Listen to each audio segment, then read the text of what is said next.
નમસ્કાર, તમે જોઈ રહ્યા છો ક્રાઇમ સ્ટોરી બાય પ્રશાંત દયાળ। આજે વાત કરવી છે સુરતના ઉધનાની।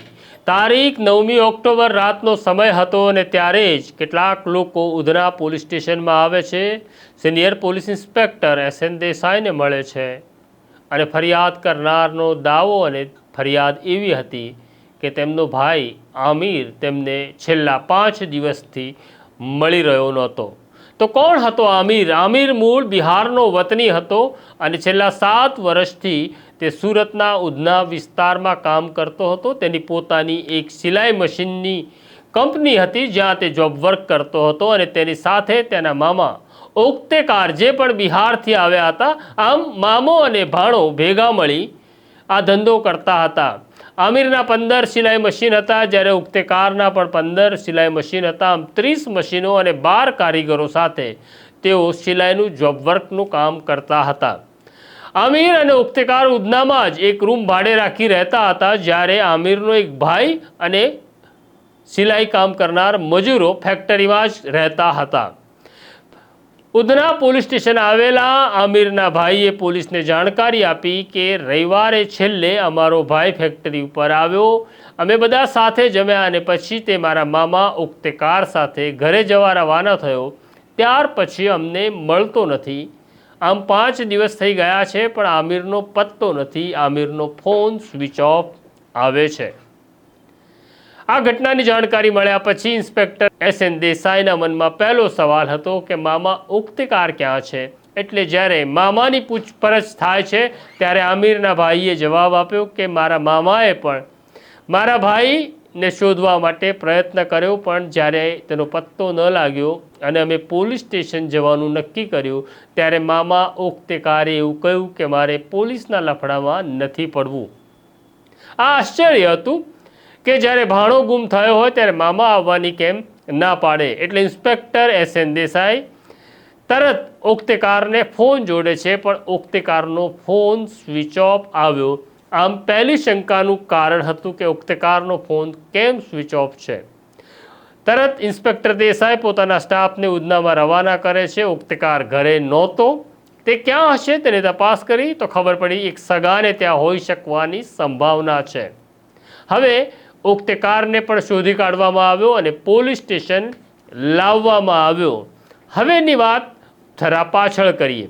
વાત એવી છે કે રવિવારના રોજ ફેક્ટરીની અંદર નિયમ પ્રમાણે બધા સાંજે સાથે જમ્યા જેમાં આમિર પણ હતો, મામા ઉક્તેકાર પણ હતા અને બધાએ સાથે મળી ભોજન લીધું અને પછી ઉક્તેકાર અને આમિર ઘરે જવા રવાના થાય છે।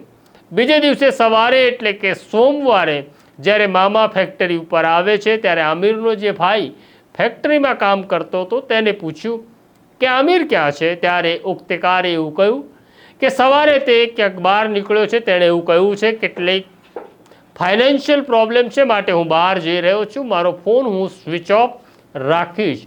આમિરના ભાઈને જરા વિચિત્ર લાગ્યું કે કોઈ દિવસ આમિર આ રીતના કીધા વગર ગયો નથી અને તેમાં પણ તેનો ફોન સ્વિચ ઓફ આવી રહ્યો હતો। છતાં માની લીધું એક તબક્કે કે આમિર ધંધાના કામે ક્યાંક ગયો હશે। એટલે સવારની સાંજ પડી ગઈ પણ આમિરનો પત્તો લાગ્યો નહીં। એટલે આમિરને શોધવા માટે આમિરનો ભાઈ જે ફેક્ટરીમાં કામ કરતો હતો તે પણ નીકળ્યો, કેટલાક સાથી કારીગરો પણ નીકળ્યા, ઉક્તેકાર પણ નીકળ્યો પણ છતાં આમિરનો સુરતમાં ક્યાંય પત્તો લાગ્યો નહીં। સોમવારનો મંગળવાર થયો, મંગળવારનો બુધવાર થયો, ગુરુવાર થયો। આખરે આમિરના ભાઈએ નક્કી કર્યું કે હવે પોલીસની મદદ લેવી પડશે પણ ઉક્તેકાર પોલીસની મદદ લેવા તૈયાર નહોતો। હવે ઉક્તેકાર પોલીસ પાસે આવી ગયો। જ્યારે ઉક્તેકારની પૂછપરછ કરી ત્યારે તેણે પોતાની જૂની કેસેટ વગાડી કે રવિવારે અમે સાથે જમ્યા હતા, સોમવારે સવારે તે મને કહીને નીકળ્યો કે હું ધંધાના કામે જઉં છું, ફોન સ્વિચ ઓફ રાખીશ। પોલીસને આ સ્ટોરીમાં કે આ થિયરી જરાય રસ પડ્યો નહીં કે ગળે ઉતરી નહીં। એટલે જ્યારે ઉક્તેકારનો ફોન ચેક કરવાની વાત આવી, તેના કોલ ડિટેલ્સ ચેક કરવાની વાત આવી, તેના વોટ્સઅપ મેસેજ ચેક કર્યા પણ તેમાં કોઈ પણ વસ્તુ વાંધાજનક મળી નહીં। પણ ઉક્તેકારના ફોનને તપાસી રહેલા પોલીસવાળાએ જ્યારે યુટ્યુબમાં સર્ચ કર્યું કે છેલ્લે ઉક્તેકારે કયા વિડીયો જોયા છે તો તેની આંખો ચાર થઈ ગઈ, કારણ કે ઉક્તેકાર એવા વિડીયો જોઈ રહ્યો હતો કે મર્ડર કેવી રીતના કરવું, મર્ડર કર્યા પછી લાશનો નિકાલ કેવી રીતના કરવો. આમ આ વિડીયો બહુ અગત્યના હતા જેણે યુટ્યુબ ઉપર જોયા હતા. પોલીસની ભાષામાં કહીએ તો પછી ઉક્તેકારને થોડો ગરમ કરવામાં આવ્યો. હવે ગરમ કરવાનો અર્થ શું થાય એ તમારે નક્કી કરી લેવાનો. પણ આ ગરમી ઉક્તેકાર સહન કરી શક્યો નહીં અને તેણે આખી ઘટનાનો ઘટસ્ફોટ ઇન્સ્પેક્ટર SN દેસાઈ સામે કર્યો.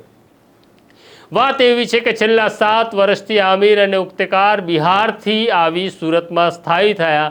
બંને સાથે ધંધો શરૂ કર્યો, પણ આર્થિક કારોબાર બધો આમિર પાસે હતો. પગાર આપવો, નફો નુકસાન જે કંઈ હોય એ આમિર જોતો હતો. આમિર હિસાબમાં ગરબડ કરી રહ્યો છે એવું ઉક્તેકારને લાગતું હતું. એટલે ઉક્તેકાર અને આમિર વચ્ચે અવારનવાર બોલવાનું થતું હતું. એક તબક્કો એવો આવ્યો કે ઉક્તેકારે નક્કી કર્યું કે હું મારો ધંધો અલગ કરીશ, તું તારો ધંધો અલગ કર. જ્યારે ધંધો અલગ કરવાની વાત આવી ત્યારે ઉક્તેકારે પોતાના 15 જે સિલાઈ મશીન હતા તે લઈ જવાની વાત કરી. ત્યારે આમિરે કહી દીધું, મામા એવું નહીં બને, મશીન 2 જ મળશે, 2 થી વધારે મશીન તમને મળશે નહીં. આ વાતનું ઉક્તેકારને માઠું લાગ્યું અને છેલ્લા 15 દિવસથી ઉક્તેકાર પ્લાનિંગ કરી રહ્યો હતો કે કેવી રીતના હવે આમિરનો ખેલ પૂરો કરવો. અને એટલા માટે જ તેણે આ વિડીયો જે યુટ્યુબ પર હતા તે તેણે જોયા હતા અને તેના માટે તે બજારમાંથી એક મજબૂત અથોડો લઈ આવ્યો હતો. તેણે નક્કી કર્યું હતું બસ હવે આમિરને પૂરો કરવો એ જ મારું ધ્યેય છે. 15 દિવસથી મનમાં જે કડવાશ, જે વેર અને જે બદલાની ભાવના હતી તે તીવ્ર બની. તારીખ 9મીના રોજ એટલે કે રવિવારે જ્યારે બધા જમીને છૂટા પડે છે ત્યારે આમિર અને ઉક્તેકાર ઘરે આવે છે. આખી રાત ઉક્તેકાર જાગતો હતો, આમિર ઘસઘસાટ ઊંઘતો હતો અને સવાર થતાની સાથે જ ઉક્તેકાર પોતાના ભાણા આમિરના માથામાં એક પછી એક અથોડા પછાડે છે. આમિરનું માથું ફાટી જાય છે, આમિર મોત પામે છે અને પછી તે તેને ડસડી બાથરૂમમાં લઈ જાય છે. લોહીના ધાબા સાફ કરે છે અને ઘરમાં રસોઈ કરવાના ચાકુથી તે આમિરના ટુકડા કરવાની શરૂઆત કરે છે. પણ તેનાથી ટુકડા થતા નથી. તે પાછો બજારમાં જાય છે, મોટો ચાકુ લાવે છે અને પછી તે ઘરને તાળું મારી ફેક્ટરી ઉપર જાય છે જ્યાં લોકો તેને આમિર વિશે પૂછે છે. ત્યારે તે એક અલગ જ સ્ટોરી કહે છે. સાંજે ત્યાંથી તે પાછો આવે છે. રાતનો સમય થઈ ગયો હતો. મોટા ચાકુ વડે તેને આમિરના શરીરના 7 ટુકડા કર્યા અને પોલિથિલિન બેગમાં ભર્યા. 6 બેગ ભરાઈ અને પછી આ 6 બેગમાં જેમાં આમિરના શરીરના ટુકડા હતા તે પોતાના એક્ટિવા ઉપર મૂકે છે અને ત્યાંથી તે ખાડી જાય છે. ઉધનામાં આવેલી ખાડી જે ઉભરાટના દરિયાને મળે છે ત્યાં જઈ એણે તમામ થેલાઓ ફેંકી દીધા. આમ તેણે પુરાવાનો નાશ કર્યો. આ કબૂલાત પછી પોલીસે હત્યાનો ગુનો નોંધી તપાસ શરૂ કરી અને ફાયર બ્રિગેડની મદદ માંગવામાં આવી. છેલ્લા 3 દિવસથી સુરત ફાયર બ્રિગેડના જવાનો ખાડીની અંદર મૃતદેહ શોધવાનું સર્ચ ઓપરેશન હાથ ધરી રહ્યા છે. લગભગ 6 કિલોમીટર સુધી આ સર્ચ ઓપરેશન ચાલ્યું પણ હજી આમિરના મૃતદેહના ટુકડા પોલીસને હાથ લાગ્યા નથી. આમ ધંધામાં ને કારણે એક મામાએ ભાણાની હત્યા કરી અને પોલીસે કલાકોમાં તેનો ભેદ ઉકેલી નાખ્યો. તેની આ સ્ટોરી છે. તમારી વાત, તમારો મત કોમેન્ટ બોક્સમાં જરૂરથી લખજો. સાવચેત રહેજો, પોતાને સાચવજો કારણ કે સમય ખરાબ છે. અત્યારે મને મારા સાથી સોનુસિંહ સોલંકીને રજા આપો. નમસ્કાર. વૈષ્ણવજન તો તેને કહીએ જે પીડ પરાઈ.